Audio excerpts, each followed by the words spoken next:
Okay, namaskaram, and we are doing section 7 subsection 2 today. ठीक है ना। आज हम लोग क्या बात करेंगे? 7 subsection 2। अब तक हमने क्या क्या बातें कर ली है, अगर आपको याद है तो? अब तक हमने बातें कर ली है सेक्शन 7 सबसेक्शन 1। सबसेक्शन 1 में कितने क्लॉजेस थे? 4 थे। क्लॉज ए था, क्लॉज डबल ए था, क्लॉज बी था और क्लॉज सी था। याद आ रहा है आपको? ए में मैंने दो इंपॉर्टेंट वर्ड पढ़ा है, B and C, business and consideration. Double A में मैंने बताया कि एओपी बीओआई अगर आपका रहता है, कोई बॉडी रहती है, वो अपने मेंबर को सर्विस देती है, तभी भी उसको डिस्टिंक्ट एंटिटी मानना है। बी में हमने बात की थी importation of service for consideration whether और not in the course of business. और सी में हमने बात किया कि सी में शेड्यूल 1 है। शेड्यूल 1 में 4 पैरा है। शेड्यूल 1 में 4 पैरा है। परी ना, परमानेंट ट्रांसफर और disposal of business asset on which ITC has been claim. दूसरा ए क्या था? Agent to principal, principal to agent, जहां पे एजेंट खुद इनवॉइस इश्यू करता है। आर क्या था? रिलेटेड पार्टी ट्रांजैक्शन या distinct party transaction, but distinct मतलब ब्रांच टू ए, वो ऐसा था। और ये लास्ट वाला आई जो था वो भी इंपोर्ट ऑफ सर्विस था, लेकिन ये विदाउट कंसिडरेशन था। ये रिलेटेड पार्टी से होना चाहिए और इन द कोर्स ऑफ बिजनेस होना चाहिए। ये सारी बातें हमने 7.1 में की। फिर उसके बाद हमने क्या किया? Section 7.1a। सेक्शन 7.1a में हमने क्या, कौन सा शेड्यूल पढ़ा कल? शेड्यूल 2। तो शेड्यूल 1 हमने सेक्शन 7.1 में पढ़ा था, शेड्यूल 2 हमने 7.1a में पढ़ा। जहां पे हमने कुछ ज्यादा मेहनत नहीं की कल, ज्यादा एफर्ट्स नहीं डाले मैंने, क्योंकि हमने यहाँ पे ये नहीं पढ़ना था कि क्या सप्लाई है। सप्लाई क्या है वो हमने पहले ही इस्टेब्लिश कर दिया था। यहाँ पे हमने खाली क्या पढ़ा? सप्लाई की चीज का हुआ है, either it is supply of goods और सप्लाई ऑफ सर्विस। तो सोग और सोर्स की लैंग्वेज यहाँ पे बात होती है, और यहाँ पे आइदर और की लैंग्वेज यूज होती है, इधर और या आइदर और, जिसे भी आप बोलते हो। ठीक है ना। अब हम पढ़ने वाले हैं इसके आगे का सेक्शन, जहां पे नाइदर नॉर की लैंग्वेज यूज होगी। सेक्शन 7 सबसेक्शन 2, यहाँ पे कौन सी लैंग्वेज होगी? Neither nor. नाइदर नॉर मतलब हम बात करेंगे यहाँ पे दो चीजों की। यहाँ पे भी क्लॉज ए है और यहाँ पे क्लॉज बी है। दो क्लॉजेस हम यहाँ पे पढ़ेंगे। 7.1a में, 7.2a में हमें पढ़ना पड़ेगा शेड्यूल 3। क्या पढ़ना पड़ेगा? शेड्यूल 3। मैंने क्या बताया था? पूरे जीएसटी लॉ में 3 ही शेड्यूल है, और तीनों के तीनों शेड्यूल जो है वो सेक्शन 7 में ही है। हर एक सब सेक्शन में एक शेड्यूल कवर हो जाता है। तो 7 सबसेक्शन 2 क्लॉज ए के शेड्यूल 3 में ये बातें लिखी गई है जो मैं आपको बताने जा रहा हूं। और 7 सबसेक्शन 2 क्लॉज बी में गवर्नमेंट को पावर है टू इश्यू अ नोटिफिकेशन। क्या इश्यू करना? नोटिफिकेशन इश्यू करना। और कोई भी सर्विस या कोई भी एक्टिविटी के ऊपर टैक्स नहीं लगाना, मतलब डिक्लेयर करना कि ऐसी चीजें जो क्या है, नाइदर सप्लाई ऑफ गुड्स है नॉर सप्लाई ऑफ सर्विस है। तो एनसोस हम इसको बोलते हैं। ठीक है ना। Neither supply of goods nor supply of service, मतलब वो सप्लाई ही नहीं है। और जो भी एक्टिविटी सप्लाई नहीं बनती, जो भी एक्टिविटी सप्लाई नहीं बनती, उसके ऊपर ऑब्वियसली जीएसटी नहीं लगता, क्योंकि सप्लाई के ऊपर ही जीएसटी लगता है। ठीक है ना। तो अभी हमें क्या पढ़ना है भैया? यहाँ पे हमें पढ़ना है शेड्यूल 3। शेड्यूल 3 को हम ई काफ के नाम से याद रखेंगे, ECCALF के नाम से याद रखेंगे, ई काफ। ठीक है ना, हम ऐसे इसको याद रखेंगे। तो ई क्या है? पहला ई क्या है? फटाफट करता हूं, क्योंकि इसके ऊपर टैक्स लगाना नहीं है। जिसके ऊपर टैक्स नहीं लगाना है उसके ऊपर आपको टेंशन नहीं लेना है। तो ECCLF में पढ़ाने जा रहा हूं आपको। उसमें का सबसे पहला मैंने आपको एक जमाने में पढ़ाया था कि जो भी एम्प्लॉइज आज सुबह उठ के रेडी होके ऑफिस में गए हैं, और आर दे परफॉर्मिंग एक्टिविटी, जो भी लोग जॉब पे गए हैं, क्या वो एक्टिविटी करने वाले हैं आज? ये सर्विस प्रोवाइड करने की एक्टिविटी करेंगे। बदले में उनको कंसिडरेशन मिलेगा क्या? हाँ मिले। आज के आज नहीं मिलेगा, डेफर्ड होगा। डेफर्ड मतलब 1 महीने के बाद मिलेगा। लेकिन उनको पता है ना कि मैं आज जॉब पे जाएगा तो मैं आज का पगार मेरा अक्रू हो गया, मतलब मेरा पगार जमा हो गया, अभी नहीं मिलेगा, 1 महीने बाद मिलेगा। तो एक्टिविटी है, कंसिडरेशन है, जॉब करना ही उनका धर्म है। तो क्या लग सकता था? आप 7.2a लगा सकते, 7.1a लगा सकते थे उसके ऊपर ना। अरे 7.1a लगा दोगे तो क्या हो जाएगा? सारे एम्प्लॉयज के ऊपर क्या लग जाएगा? अरे जीएसटी लग जाएगा ना। लेकिन एम्प्लॉयज के ऊपर जीएसटी लगना चाहिए क्या देश में? एम्प्लॉय बिजनेस कर रहा है क्या? नहीं कर रहा। तो हमें क्लैरिफिकेशन देना चाहिए था कि एम्प्लॉय लोगों के ऊपर हमने टैक्स नहीं लगाना है। तो हमने यहाँ पे पहले लाइन में वही लिखा, ई का मतलब होता है services provided by employee to employer. Employee ने किसको सर्विस दी?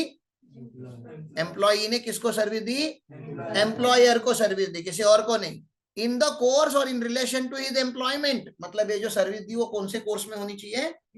एम्प्लॉयमेंट में होनी चाहिए, ठीक है ना। तो मैं जब नंबर ट्री में एम्प्लॉय था महताब सर के अंडर, तो मैंने उनके लिए बहुत सारे काम किए, मुझे हर महीने उसका सैलरी मिला, तो मुझे उसके ऊपर जीएसटी भरना है क्या? नहीं भरना है। लेकिन महताब सर कभी कभी मुझे बोलते थे, राम मेरी मम्मी आ रही है आज, ठीक है ना, बनारस से मम्मी आने वाली है, मुंबई एयरपोर्ट पे उतरेगी, मुझे टाइम नहीं है, क्या प्लीज आप जाके उनको पिकअप कर सकते? देखो लैंग्वेज देखो उनका, देने के लिए तो ऑर्डर भी दे सकते थे कि जाओ जाके पिकअप करो, मैं तो ना नहीं बोलने वाला, ठीक है ना। लेकिन फिर भी वो क्या बोलते थे, राम क्या आप प्लीज मम्मी को पिकअप कर सकते हो क्या एयरपोर्ट से? तो मैं क्या बोलूं, हाँ बोलूं कि ना बोलूं? हाँ ही बोलना पड़ेगा ना।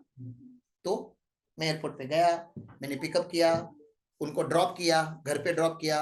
अब मान लेते हैं मम्मी ने या महताब सर ने ये करने, क्योंकि मेरा जॉब नहीं है, ये करना मेरा जॉब नहीं है, तो ये करने का उन्होंने मुझे 500 रुपया एक्स्ट्रा दिया, कंसिडरेशन दिया। क्या मैं बेशर्मी के जैसे उनको बोलूं 18% और दो? हाँ या ना? जीएसटी लगेगा कि नहीं? क्या ये services by employee to employer during the course of employment है? क्या ये मेरी एम्प्लॉयमेंट का पार्ट था? नहीं, ये मेरे एम्प्लॉयमेंट का पार्ट नहीं था। ये आउट ऑफ ह्यूमन कर्टसी कि मेरा बॉस मेरे लिए इतनी सारी चीजें करता है तो मैं भी उसके लिए 2 चीजें कर सकता हूँ, वो आउट ऑफ एम्प्लॉयमेंट था। और मैंने तो कंसिडरेशन के लिए काम नहीं किया था, मैंने तो काम किया था, लेकिन क्योंकि वो उन्होंने दे दिए पैसे, तो पैसे पैसे के ऊपर जीएसटी इस क्लॉज में कवर नहीं होता। बाय द वे मैंने जो अभी एग्जांपल दिया, क्योंकि इस क्लॉज में क्या कवर होता है? Only by employee to employee during the course of employment, मतलब जो आपका जॉब है, मैंने जॉब के बाहर जाके कुछ किया, तो बताइए टैक्स लगेगा कि नहीं लगेगा? बोलो। मतलब मैंने कोई भी पर्सनल काम किया अपने बॉस के लिए जो मेरे एम्प्लॉयमेंट का पार्ट नहीं है, एग्जाम्पल छोड़ दो, उसके ऊपर टैक्स लगेगा या नहीं लगेगा? वो बताओ। लगेगा। लेकिन क्या मेरा ये बिजनेस है लोगों की माओं को एयरपोर्ट से पिकअप करना? नहीं है ना। और क्या मैंने कंसिडरेशन के होप में ये किया था? नहीं। तो ना ही बिजनेस है, ना ही कंसिडर, बाद में मिला कंसिडरेशन, लेकिन अग्रीड कंसिडरेशन नहीं था। नहीं भी होता तो भी मैं कुछ नहीं कर सकता था, तो इसके ऊपर जीएसटी नहीं लगता। लेकिन अभी मैं पकड़ लीजिए किसी कंपनी का एम्प्लॉय हूँ, आप भी बड़े बड़े व्यापारी हो और आपकी कंपनी में मैं एम्प्लॉय हूँ, मेरा काम है जीएसटी वहां पे रोज हैंडल करना, अकाउंटिंग वगैरह करना, ये मेरा काम है। लेकिन क्योंकि आपको पता है कि मैं जीएसटी पढ़ाता हूँ तो मुझे जीएसटी अच्छे से आता है। आपने बोला एक नोटिस आया हुआ है, क्या आया हुआ है? नोटिस आया और डिपार्टमेंट में जाके हियरिंग अटेंड करनी है। मैंने बोला ये मेरा काम नहीं, मेरा काम इधर रिटर्न भरना, अकाउंटिंग करना है।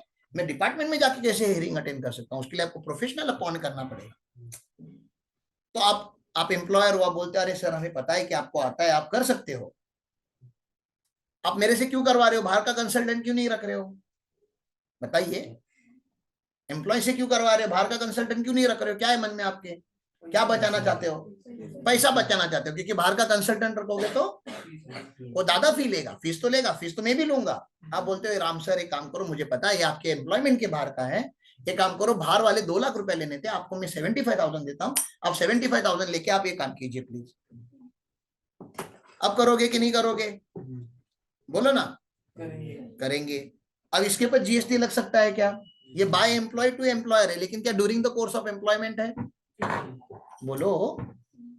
नहीं ना, during the course of employment नहीं है। And being a chartered accountant it is my profession, मेरे लिए बिजनेस है ये चीज करना, रिप्रेजेंटेशन लिखना, तो वो मेरे बिजनेस में आता है। कंसिडरेशन की भी बात मैंने पहले की थी कि देखो मैं काम करूंगा तो मुझे इसका एडिशनल पैसा चाहिए। तो खाली by the employee to the employer during the course of employment ही कवर्ड नहीं है। उसके बाहर जाके मैंने अगर कुछ भी किया तो उसके ऊपर जीएसटी लग सकता है। लेकिन बाकी 7(2)(a) के 7(1)(a) के कंडीशंस आपको देखने पड़ेंगे। मतलब लग सकता है, मतलब ऐसा नहीं कि लगेगा ही लगेगा। अब एक भी रीजन ये भी हो सकता है कि खाली 75,000 ही मैंने ऐसे साल भर में कमाया, तो मेरा टोटल टर्नओवर 20 लाख के नीचे है, तो जीएसटी लगेगा क्या?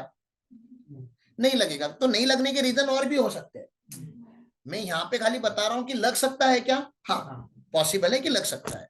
तो यहाँ पे इन्होंने बोला कि कैजुअल वर्कर ने to employer who give the wages on daily basis. अब एम्प्लॉय मतलब जरूरी नहीं कि आपका पीएफ अकाउंट हो, ये हो, कैजुअल वर्कर भी हो आपके पास तभी भी वो क्या माने जाते हैं, एम्प्लॉय ही माने। पार्ट टाइम एम्प्लॉयज को भी क्या बोला जाता है, एम्प्लॉयज को ही बोला जाता है, ठीक है ना। लेकिन अभी आप मुझे बताओ, ये बिल्डिंग बन रही है, बिल्डिंग बन रही है और यहाँ पे ये कॉन्ट्रैक्टर साहब है, समझो ये क्या है, ये बिल्डिंग के बिल्डर ने इसके साथ कॉन्ट्रैक्ट किया। क्या ये यहाँ पे एम्प्लॉय प्रोवाइड कर रहा है, क्या ये एम्प्लॉयमेंट में ये कॉन्ट्रैक्टर के ऊपर जीएसटी लगेगा कि नहीं लगेगा, क्योंकि ये मेरा एम्प्लॉय नहीं है। लेकिन ये जो वर्कर है ये इसके अंडर काम कर रहे हैं, तो ये जो इनको पगार देता रहेगा उसके ऊपर टैक्स नहीं लगा, क्योंकि he is the employer and this people are employee. लेकिन ये कॉन्ट्रैक्टर ने जो बिल्डर को सर्विस दी वो टैक्सेबल है। ये समझ में आया, वो सिक्योरिटी एजेंसी का हो या कैसा भी हो, ठीक है। आगे चलता हूं, तो ये ई यहाँ पे हो गया, ये कौन सा था, employ to employer during the course of employment, इसके ऊपर टैक्स नहीं लगता। दूसरा सी, सी मतलब कोर्ट। मुझे बताइए इंडिया में जस्टिस महंगा होना चाहिए कि सस्ता होना चाहिए, आपके साथ कुछ गलत हुआ है, ठीक है ना, गलत हुआ है तो आप कहाँ चले जाते हो, कोर्ट में। न्याय मांगने के लिए कहाँ जाओगे, कोर्ट में। कोर्ट आपसे क्या लेता है, फी लेता है। क्या फी के ऊपर कोर्ट 18%, अभी कोर्ट सर्विस देगा ना आपको, कोर्ट का तो बिजनेस ही है कि आपका प्रॉब्लम सुनना और फिर उसका हल देना, सोल्यूशन देना, उनका काम ही है। तो फी के ऊपर 18% जीएसटी लगा देंगे तो जस्टिस महंगा हो जाएगा देश में।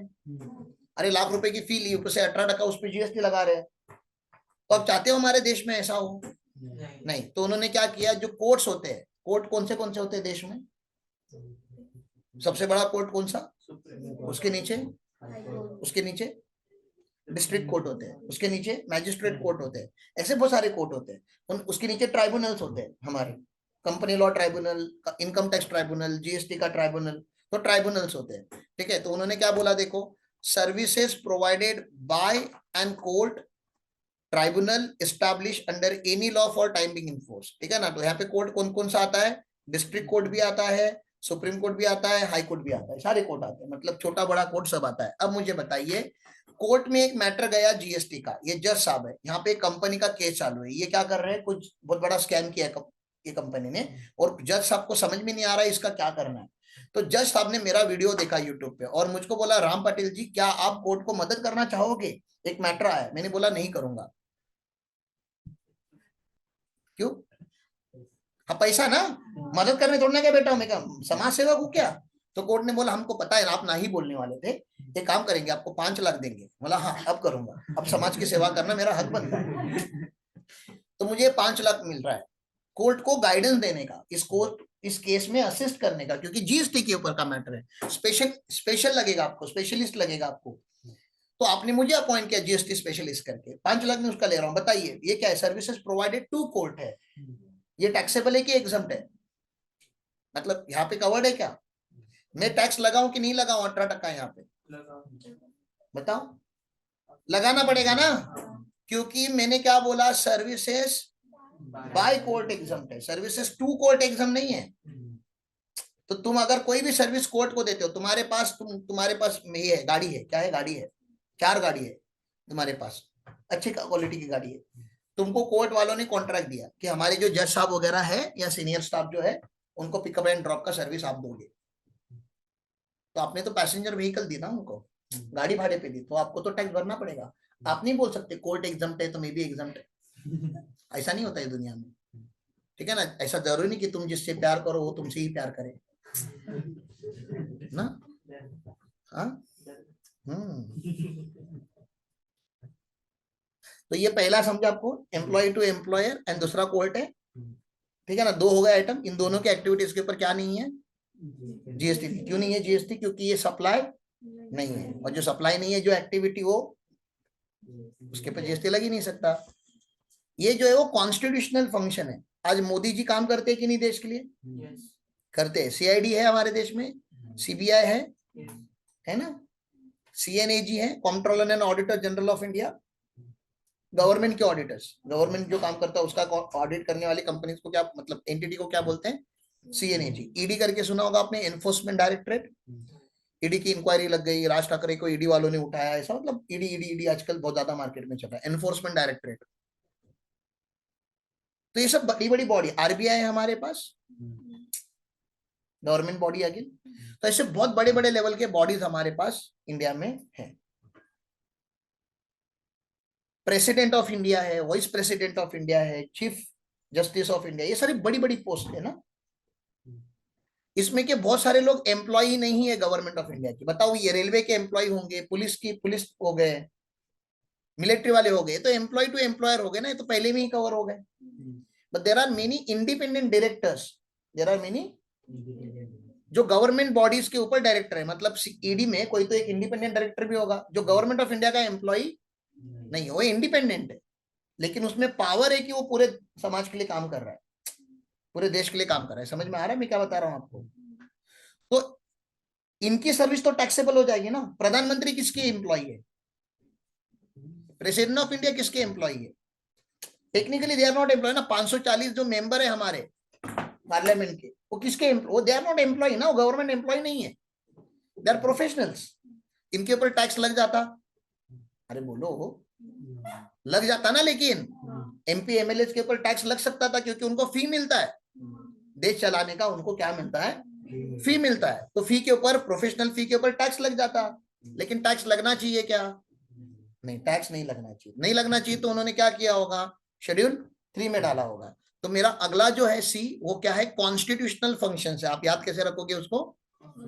कॉन्स्टिट्यूशनल फंक्शन, उसमें 3 पार्ट है, ए बी सी, लेकिन तीनों को मिला के हम क्या बोलेंगे? Constitutional functions. क्या क्या कॉन्स्टिट्यूशनल फंक्शंस उन्होंने बोला? Functions perform by MP. MP समझता है आपको?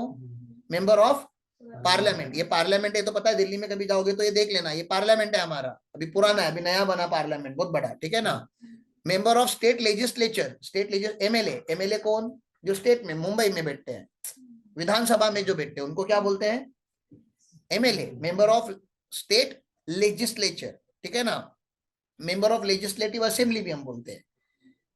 पंचायत भी होती है आपके गांव में, मतलब आपके घर में जो पंचायत होती है वो नहीं, गांव में होते हैं ना पंच लोग, वो लोग भी, ठीक है ना। मेंबर ऑफ म्यूनिसिपालिटी, हमारी बीएमसी वगैरह होती है। And member of other local authority, तो ये यहाँ पे क्या है? नगर परिषद है हमारी, गढ़ी की क्या है। तो यहाँ पे जो भी लोग काम कर रहे हैं, उनको उन काम करने का पैसा तो मिल रहा है ना। तो they are not government employee type people, लेकिन उनके भी फंक्शंस को हमने क्या करके रखा है? नॉट टैक्सेबल करके रखा है, तो उनको जीएसटी नहीं लगेगा। दूसरा क्या है? Duties perform by any person who holds any post in percent of constitution in that capacity. तो इन्होंने यहाँ पे एग्जाम्पल क्या क्या लिखा है? President of India, vice president of India, prime minister, chief justice, speaker of Lok Sabha, chief election commissioner, ठीक है ना। देन और क्या क्या है यहाँ पे? Comptroller and auditor general of India. देखो यहाँ पे चेयरमैन ऑफ यूपीएससी, यूपीएससी एक एग्जाम होती है, पता है ना। हाँ, एस्पिरेंट वगैरह अगर आपने अभी देखा होगा तो। Attorney general of India in their capacity. Attorney general जो होता है वो गवर्नमेंट का वकील होता है ना। सबसे टॉप जो हम बोलते हैं अटॉर्नी जनरल, जो गवर्नमेंट के केसेस को रिप्रेजेंट करता है कोर्ट में। तो इंडिपेंडेंट है वो, लेकिन उसकी सर्विसेज को टैक्स किया है क्या? नहीं किया है, ठीक है ना। और सी में क्या है? Duties perform by person as a chairperson. तो ईडी का कोई तो चेयरपर्सन होगा ना, चेयरपर्सन, इंडिपेंडेंट डायरेक्टर जैसे होते हैं कंपनी में, कैसे मैनेजिंग डायरेक्टर वगैरह होता है, वैसे इन सारे गवर्नमेंट बॉडीज के भी क्या होते रहेंगे? चेयरपर्सन होते रहेंगे। चेयरपर्सन, मेंबर और director of a body established by central government, state government और local authority who is not deemed to be the employee before the commencement of this clause. अगर वो एम्प्लॉय है तो यहाँ तक पहुंचने की जरूरत ही नहीं। अगर आप किसी को भी गवर्नमेंट एम्प्लॉय डिक्लेयर कर दोगे तो यहाँ आपको इस क्लॉज तक, पैरा 3 तक आने की कोई जरूरत नहीं है। क्यों नहीं है? क्योंकि ये पैरा 1 में ही चला गया ना। पैरा 1 में प्राइवेट एम्प्लॉय है कि पब्लिक सेक्टर एम्प्लॉय दोनों है, मतलब गवर्नमेंट एम्प्लॉय, प्राइवेट एम्प्लॉय, सारे कवर हो जाते हैं, सारे कवर हो जाते हैं, क्योंकि वहां पे ऐसा कुछ बोला नहीं ना। जो एम्प्लॉय नहीं थे, जैसे प्राइम मिनिस्टर किसी का एम्प्लॉय नहीं है, लेकिन कॉन्स्टिट्यूशनल फंक्शन कर रहा है, तो उसको भी हमने क्या करके रखा? यहाँ पे टैक्स फ्री करके रखा। ओके, आगे चलता हूं। नेक्स्ट क्या है अपना? क्या क्या हो गया अभी? ई मतलब क्या था? Employee to employer during the course of employment. C क्या था? कोर्ट फी या ट्राइब्यूनल की फी, ठीक है ना। दूसरा सी क्या था? कॉन्स्टिट्यूशनल फंक्शन, जो भी हमने किया। अभी ए की बात करेंगे। क्या लगता है आपको? नीचे से कोई गया होगा कि नहीं गया होगा? हाँ, हो गया। ए का क्या मतलब है? ए का मतलब है एक्शनेबल क्लेम। एक्शनेबल क्लेम मैंने आपको कब बताया था? जब मैं आपको गुड्स की डेफिनेशन पढ़ा रहा था 252 में। उसके पहले मैंने आपको एक स्टोरी बताई थी कि कोई भी लॉ में एक्शनेबल क्लेम को, एक्शनेबल क्लेम जो होते हैं ना, उनको गुड्स नहीं बनाते। कोई भी लॉ में ये गुड्स नहीं है, मतलब वो क्लियर कट अंडरस्टैंडिंग था कि एक्शनेबल क्लेम जो unsecured loan, lottery, betting, gambling, ये क्या नहीं है? गुड्स नहीं है। मेरे हाथ में अगर लॉटरी का टिकट होगा तो ये गुड्स नहीं है। मैंने इसको 25,000 का अनसिक्योर्ड लोन दिया है तो गुड्स, मैं उससे रिकवर कर सकता है, लेकिन वो गुड्स नहीं है। ऐसे कैसे वो गुड्स होगा? वो तो एक्शनेबल क्लेम है, आप उसके ऊपर एक्शन ले सकते हो अपना क्लेम लेने के लिए, ठीक है ना। लेकिन जीएसटी लॉ में उन्होंने जबरदस्ती इंक्लूड्स में डाल दिया एक्शनेबल क्लेम, मतलब इसको क्या बनाया? गुड्स बना दिया। तो जब इन्होंने गुड्स बनाया एक्शनेबल क्लेम को, तो अपने को क्या लगा? ओ हो, एक्शनेबल क्लेम को इनको टैक्स करना है करके इन्होंने क्या बनाया होगा? गुड्स बनाया होगा। और फिर शेड्यूल 3 में आगे जाके क्या कर रहे? शेड्यूल 3 में एक्शनेबल क्लेम को बोलते हैं टैक्सेबल नहीं है। तो अपना दिमाग नहीं सटकता कि आप गुड्स की डेफिनेशन में से उसको बाहर निकाल देते पहले ही। तो जैसा समाज में पहले से अंडरस्टैंडिंग था कि एक्शनेबल क्लेम के ऊपर इनडायरेक्ट टैक्स नहीं लगेंगे, ये वाले जीएसटी नहीं लगेगा, वो हो जाता। ये क्या बात हुई कि तुम उसको जबरदस्ती गुड्स बनाए? हमको लगा टैक्स लगेगा लगेगा लगेगा, और फिर आगे जाके बोलते नहीं नहीं, टैक्स नहीं लगेगा। तो इस दुनिया में जितने भी एक्शनेबल क्लेम है उसके ऊपर टैक्स नहीं लगता, एक्सेप्ट 3, ठीक है ना, एक्सेप्ट 3। तो सारे एक्शनेबल क्लेम को उन्होंने गुड्स बनाया, तो हमको लगा कि दुनिया में जितनी भी एक्शनेबल क्लेम है सारे टैक्सेबल हो जाएंगे। फिर बोलते सारे एक्शनेबल क्लेम को टैक्स नहीं लगेगा, मतलब सारे को नहीं लगेगा। लेकिन यहाँ पे उन्होंने एक्सेप्ट 3 बोला, उसका नाम है betting, gambling and lottery. Betting, gambling and lottery. तो कसिनो में जाओगे तो जीएसटी लगेगा क्या अभी? हाँ लगेगा, ठीक है ना। लॉटरी टिकट खरीदोगे जीएसटी लगेगा क्या? लगेगा। हॉर्स, रेस हॉर्स पे बेटिंग लगाया, जीएसटी लगेगा क्या? लगेगा। तो खाली इन तीनों को उनको टैक्स करना था, बाकी एक्शनेबल क्लेम्स को टैक्स नहीं करना था। मैंने क्या बोला समझा? तो कैसे किया उन्होंने, लेकिन करने का तरीका क्या निकाला उन्होंने?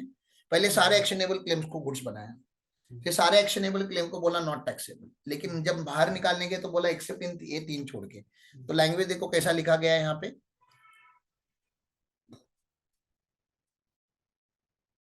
दिख रहा है आपको यहाँ पे एक्शनेबल क्लेम। लेकिन एक्शनेबल क्लेम को क्या बोला गया? Other than lottery, betting and gambling. मतलब मुझको क्या बताना है आपको? लॉटरी, बेटिंग, गैम्बलिंग के ऊपर जीएसटी लगेगा कि नहीं लगेगा? लगेगा। इन तीनों के ऊपर लगेगा, एक्शनेबल क्लेम के ऊपर नहीं लगेगा। ओके, उन्होंने उसका एग्जाम्पल भी यहाँ पे दिया है।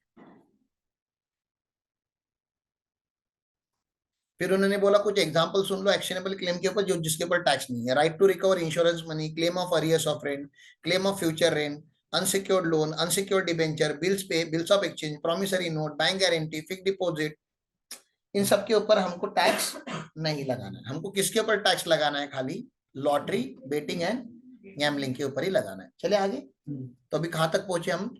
4 आइटम हो गए इसमें की ECCA। ई क्या था? Employ to employer during the course of employment. दूसरा सी क्या था? कोड फी। नेक्स्ट कोड क्या था? नेक्स्ट सी क्या था? Constitutional function. अभी ए क्या मैंने पढ़ाया? Actionable claim except lottery, betting and gambling. Other than lottery, betting and gambling, मतलब बाकी सारे एक्शनेबल क्लेम यहाँ पे, लेकिन लॉटरी, बेटिंग, गैम्बलिंग यहाँ पे नहीं है। एल क्या होता है? तुम मत बताओ, मैं बताता हूँ, तुम कुछ और बताओगे। इसको तुला हे पाहिजे काय कोड दे ना, तिला थंडी वाजायला लागली। हाँ, ठीक है ना। एल क्या होता है? तो तुम नहीं बताओगे, मैंने बताया, क्योंकि ये होता है लैंड एंड बिल्डिंग। ये मैंने आपको कल बहुत अच्छे से ही पढ़ाया था कि लैंड एंड बिल्डिंग जब सेल होता है तो उसके ऊपर क्या नहीं लगता? जीएसटी नहीं लगता। लेकिन मैंने इसका एक एक्सेप्शन आपको बताया था कि एक सिचुएशन में जीएसटी लगता है। कौन से सिचुएशन में? सीसी आने से पहले। ये समझ में आ रहा है? मतलब अंडर कंस्ट्रक्शन प्रॉपर्टी अगर आपने बेची तो आपको जीएसटी लगेगा, ये मैंने बताया था आपको। हाँ, तो यही यहाँ पे भी लिखा गया है एल में। देखो क्या लिखा गया है, सेल ऑफ लैंड, ठीक है ना, एंड सेल ऑफ बिल्डिंग। तो दो चीजों के ऊपर टैक्स नहीं लगता। ये तो क्लियर है ना, सेल ऑफ लैंड के ऊपर और सेल ऑफ बिल्डिंग के ऊपर जीएसटी नहीं लगता। लेकिन यहाँ पे क्या लिखा है, सब्जेक्ट टू। सब्जेक्ट टू का मतलब होता है, सुनो, मेरे बड़े भैया जो है वो शेड्यूल 2 है, मैं शेड्यूल 3 हूं, मैं छोटा भाई हूं, मैं लक्ष्मण हूं तो वो राम है। राम ने बोला लगेगा तो लगेगा, तो बोलता है सब्जेक्ट टू पैरा 5B। याद आ रहा है पैरा 5B?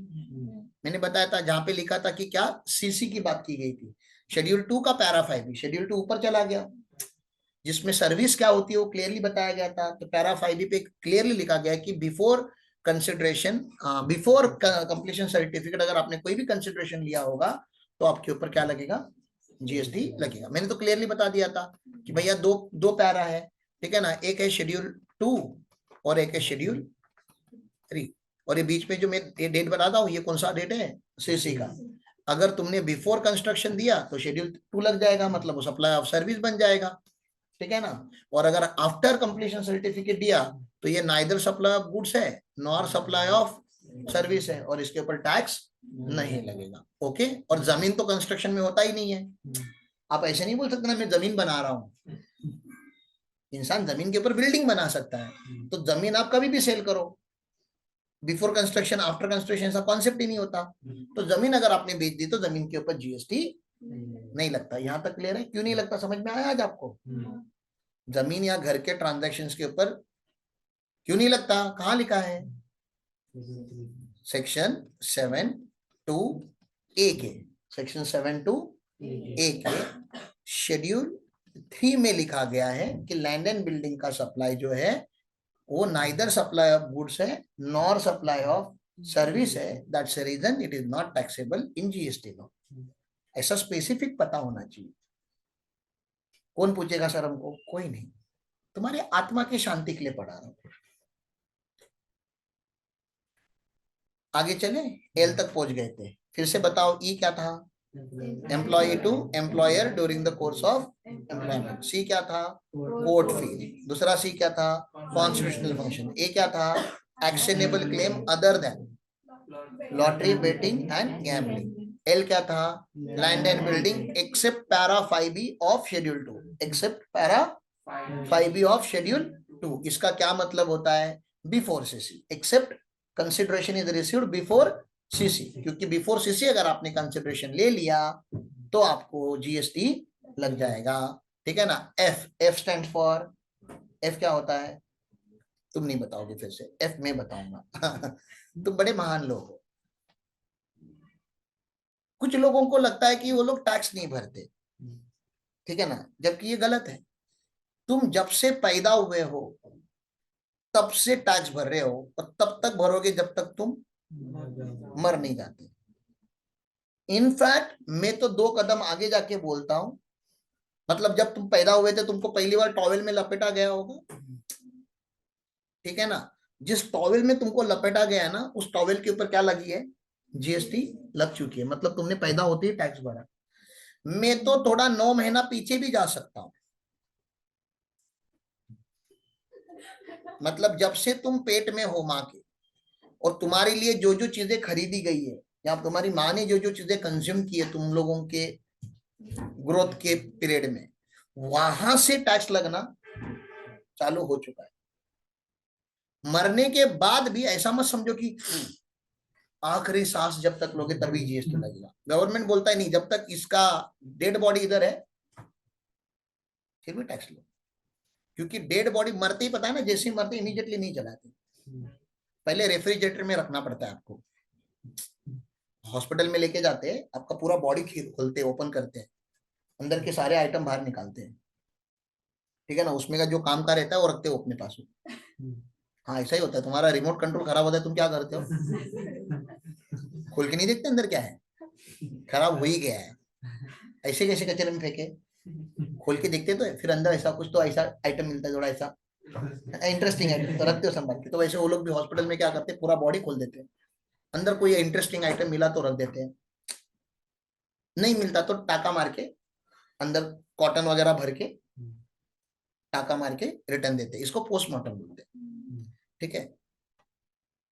अब ये बॉडी लेके जाने के लिए टाइम लगता है, क्योंकि रिलेटिव वगैरह को इन्फॉर्म किया होगा कि भैया इसको जलाना दफनाना जो भी है वो टाइम लगेगा, तो 3 दिन 2 दिन कभी कभी रखते हैं वो लोग।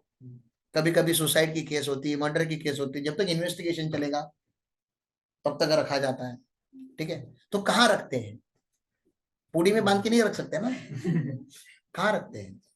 रेफ्रिजरेटर में रखते हैं। डेड बॉडी होते हैं ना, शव घर बोलते हैं उसको, उसमें रखते हैं। ऐसा ऐसा ड्रॉअर होता है और ड्रॉअर के अंदर रखते हैं। उसके चार्जेस लेंगे कि नहीं हॉस्पिटल वाले? लेंगे ना चार्जेस। और चार्जेस होते हैं तो उसके ऊपर क्या लगना चाहिए? सर्विस है ना, ये बिजनेस है उनका। डेड बॉडी को संभाल के रखना ही उनका बिजनेस है। ठीक है। दूसरा, आपने स्वर्ग यात्रा, कैसे लिखते पता नहीं मुझको, मैंने बरोबर लिखा क्या? यात्रा, ऐसा लिखा हुआ ट्रक देखा है कभी? मरने के बाद एक ट्रांसपेरेंट ट्रक में से आपको लेके जाता है, जाया जाता है।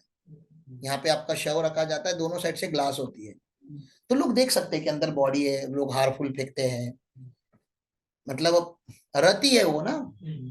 आपका लास्ट, आपको लास्ट टाइम अभी घुमाया जाएगा, आपके गांव में घुमाया जाएगा, शहर में घुमाया जाएगा, घर से लेके शमशान भूमि तक लेकर जाया जाएगा। तो जिस गाड़ी में से लेके जा रहे हैं उसका तो धंधा ही है ना ये। क्या इसको एम्बुलेंस भी बोलते हैं लोग, लेकिन एम्बुलेंस में और इसमें थोड़ा सा फर्क ये है कि एम्बुलेंस में इंसान के बचने के चांसेस अभी भी है। ये जब यात्रा चालू हो जाती है तो वो जा चुका है। इसको बोलते हैं ट्रांसपोर्टेशन ऑफ डिसीज। कौन सी सर्विस है ये? ट्रांसपोर्टेशन ऑफ डिसीज, मतलब वो मर गया है, अभी उसका ट्रांसपोर्टेशन चालू है। बताओ, जो भी ट्रक वाले भैया है वो पैसे लेंगे कि नहीं लेंगे? तो ओला उबर ही है ना ये, एक टाइप का। आपने ओला उबर बुक किया तो उसके ऊपर जीएसटी लगता है क्या? ओला उबर के ऊपर जीएसटी लगता है। ओला उबर तो पता है ना बाबा, टैक्सी वगैरह बुक करते तो जीएसटी लगता है। तो ये भी तो ओला उबर ही बुक किया है, खाली ऐप से नहीं किया, डायरेक्टली बुक किया है।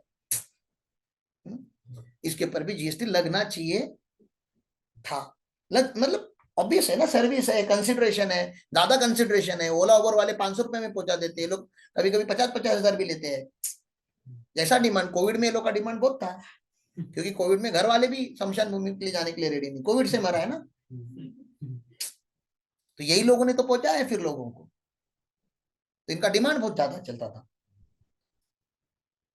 जीएसटी नहीं लगता, क्यों नहीं लगता इसके ऊपर? यस करो ना, क्योंकि शेड्यूल 3 में है। गवर्नमेंट बोलता है मरने के बाद तो छोड़ दो यार उसको, तो तुमको जिस जहां पे रखा था, ठीक है ना, उसको क्रिमेटोरियम या मॉर्चुरी, जहाँ जला, अभी जलाएंगे ना किधर लेके जाके क्या करेंगे? जलाएंगे, फिर दफनाएंगे। कुछ लोगों में जलाया जाता है, कुछ लोगों में दफनाया जाता है। कुछ कुछ लोगों में मैंने सुना कि वो खड्डा खोद के बिठा के रखते, सुलाते भी नहीं। अब बिठा के क्यों रख रहे हो रे? तुम लोग में बस होता क्यों? अरे इतना टॉर्चर, खड़ा ही रखो ना फिर। बस सोने दो यार उसको, अभी तो जिंदगी भर बैठ बैठ के काम किया। एक काम करो, एक लैपटॉप और एक चेयर टेबल पे डाल दो अंदर। भाई ड्यू डेट आया है। इतना टॉर्चर करते हैं यार ये लोग। तो ये जमीन पे जहाँ पे ये किया जाता है, ठीक है ना, उनकी फीस होती है। शमशान भूमि की भी क्या होती है? फुकट कुछ नहीं है इस दुनिया में, हर चीज का क्या है? फी है। खाली उसके ऊपर 18% जीएसटी ना लगे, गवर्नमेंट उतना देख रहा है कि जिंदगी भर बच्चे बंदे ने जब से पैदा हुआ है तब से टैक्स भर ही रहा है। कम से कम आखिरी सांस लेने के बाद तो छोड़ दो यार, ठीक है ना। लेकिन ऐसा नहीं कि हर एक चीज टैक्स फ्री, तो कफन आएगा वो टैक्सेबल है, ठीक है ना। तुम्हारे ऊपर जो मरने के बाद जो तुम्हारा 10वां 12वां जो जो भी रखा जाता है, कैटरिंग सर्विसेज मंगाएंगे, वो टैक्सेबल है। फिर पता चला लोग कैटरिंग में जीएसटी नहीं लग रहा है तो वहां पे किसी को पहुंचा के मतलब पार्टी रखना चालू कर देंगे। तो हमारे यहाँ पे हर चीज का एग्जम्पशन नहीं, तो उन्होंने एक स्पेसिफिक सर्विसेज है जो मरने के बाद डेड बॉडी के ऊपर कुछ रिचुअल्स परफॉर्म किए जाते हैं, उसको उन्होंने एग्जाम रखा है, ठीक है ना। फ्यूनरल, फ्यूनरल तो पता ही है ना,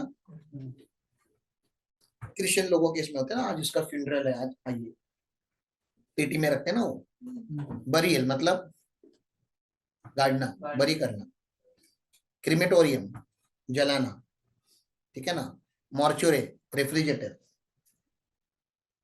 जिसमें तुमको रखा जाता है। इंक्लूडिंग ट्रांसपोर्टेशन ऑफ डिसीज, स्वर्ग यात्रा, final final ride, the last ride. तो ये एग्जाम है, इसके ऊपर टैक्स नहीं है। तो खुश रहो कि मरने के बाद जीएसटी नहीं लगेगा। तो मैंने सारे आइटम पढ़ा दिए इसमें के। तो ई क्या था? Employ to employee during the course of employment. C क्या था? Court fees. दूसरा सी क्या था? Constitutional function. ए क्या था? Actionable claim other than lottery, betting and gambling. L क्या था? Land and building other than para 5B of schedule 2। उसका मतलब क्या होता है? वो तो सेक्शन बताया आपने। उसका मतलब क्या होता है? अगर आपने कोई भी consideration, part of the consideration भी बिफोर सीसी लिया तो जीएसटी लग जाएगा, ऐसा उसका मतलब होता है, ठीक है ना। एफ क्या होता है? Funeral, burial, crematorium, mortuary and transportation of deceased. Okay, याद रखेंगे, रखना ही पड़ेगा। ये क्या खत्म हुआ अपना? 7 to A का शेड्यूल 3 खत्म हुआ।